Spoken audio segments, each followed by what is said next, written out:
So this is part 2 of our Recession podcast, just kind of going over debt, real estate, and really anything else to help you guys prepare for recession. Real estate and love. There was some love in part 1 about slow and steady, careful, slow and careful.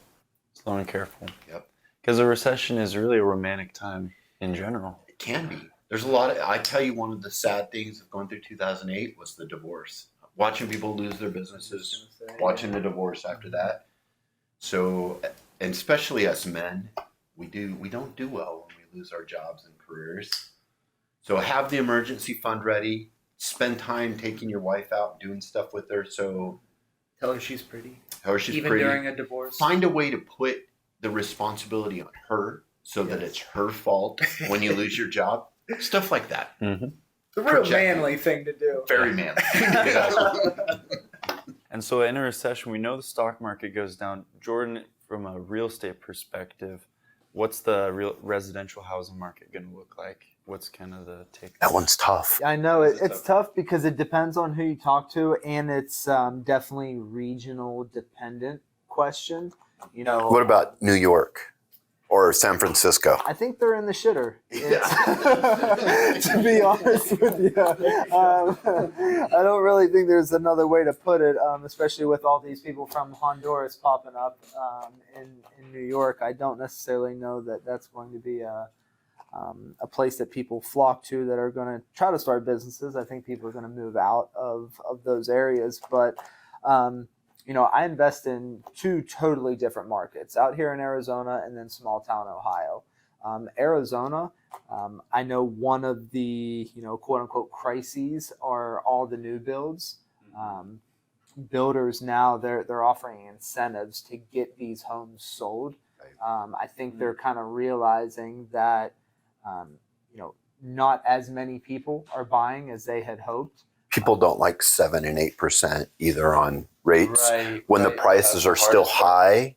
Like, oh, we're gonna have these crack cocaine high prices and charge you 8%. And you know, there's some things that are kind of And people are and unemployment is going up, which is a direct function of and the Fed. underlining things. I mean, there's things that, especially out here in Arizona, that I've heard builders allude to. Californians that were moving out here. It's kind of the underlining thing, our water issue. Yeah. I've talked to a lot of builders that they've had people from California come out. They've talked to a friend that's came out here and, you know, they're unsure of what the water situation is like. So they, you know, pull out of that buy. So, I mean, there's so many different variables that go in. And then with small town Ohio, there's not a lot of building going on there, but I think one of the nice things about buying in places like that is the rents aren't extremely high.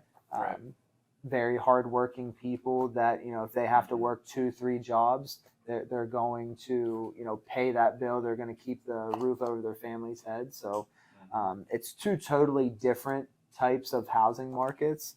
I think the housing markets that were once during COVID sexy and fun and interesting, the kind of died down a little bit. Because why would you do real estate at all if it's not sexy? You know? That's like the whole Exactly. So anyone gets into real estate. Sure. So yeah, I think the housing market, I don't think it's going to completely tank like you know, some gurus talk about.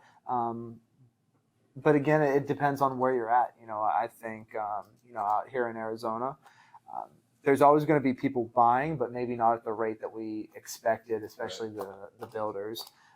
And then that goes into the commercial. I think commercial, there's a little bit more darker times ahead for commercial. For sure. I think during COVID, a lot of people over leveraged themselves. And the banks aren't going to renew at the price because they're going to challenge for market value. A lot of maturity dates are going to be coming up in the next few years. You know, somebody got a 5-year commercial loan. Yep. Some of those are fully adjustable. So they do annual. I was just on the phone before this with somebody that has an annual credit line. Really? Yep. Wow. And they have to secure it to something. Sure. And that security changes because it's, you know, the domino effect. And with commercial, I always think like iRobot because we're seeing AI get better and better. Robots need a place to live too. Well, that's a good point. Maybe they'll go live in all the office space. All the office spaces will be the robots' houses because they don't care. They just need to plug in. They just, They just need the circuit. With commercial, I think one of the big differences between that and residential is you can run your business from home nowadays. Obviously depending on what the business is, but I think that somebody that's buying large commercial space, they're not really getting the interest that they had, pre-COVID, right after COVID, to have that space. And like we mentioned, I think the maturity dates are really coming to bite people that are coming due, and they don't have tenants in those places. So I do think, clear across the country, the commercial residential or commercial real estate is definitely in darker times as opposed to the residential. Right. And also, your mortgage is most people's biggest form of debt, right? But what about like the smaller forms of debt? So we got, student loans, credit cards. During a recession, should we avoid that type of, smaller debts, or are those going to be okay? Are those advantageous? What's your guys' take on that? On the student loan debt, actually, the government loans, the forbearance is over now. So I believe at the end of this month, the student loan payments start out. Did a little bit of research on it, and they're even incentivizing new programs. There's a new program called the SAVE program. It's essentially for people that income is extremely low, and it's basically income driven. So I believe it is if you're a single filer and you have adjusted gross income under $32,000, you could actually have no student loan payment. So finish college, take a bunch of student loans out, then move back in with your parents. Perfect. Start your own small business. Make sure you're always under that number. Under that $32,000. Get all of your student loan debt charged off, and then go out into the world as a gazillionaire. Do the Brilliant. do the 20 Your parents year won't mind. not at all. When you're in your late 20s, 30s, 240 payments on the SAVE program. Not incentivizing it, but in theory. The problem I see with that, not to get into the politics, but it seems like a lot of the non-STEM degrees don't really yield a profitable income anyway. So it seems like it's almost an incentive to encourage, which is what we're doing in this country, encourage a lot of degrees in social sciences and liberal arts that probably don't yield a lot of money anyway. And I think too, I'm speaking from experience. Going to school, things may be different now, but when I was going to school, they almost threw the money at you and said, please take this government-backed loan. Knowing what I know now, it would be great to have the government throw me that loan to start my own business.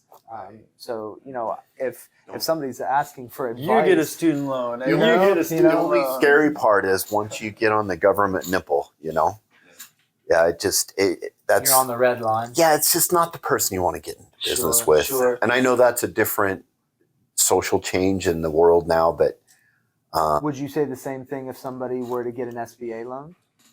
I probably would have said be very careful. Sure. Yeah, and all of us did that during COVID because they were handing out free money, and now we're all stuck. We have a ton of clients that are on the EILD loan that they got during COVID, and now those payments are now due. So the good part about those is on the next part of what we talked about earlier is you get into the debt side and you start making choices what you're going to pay during a recession. A recession is 5 to 7 years. Sure.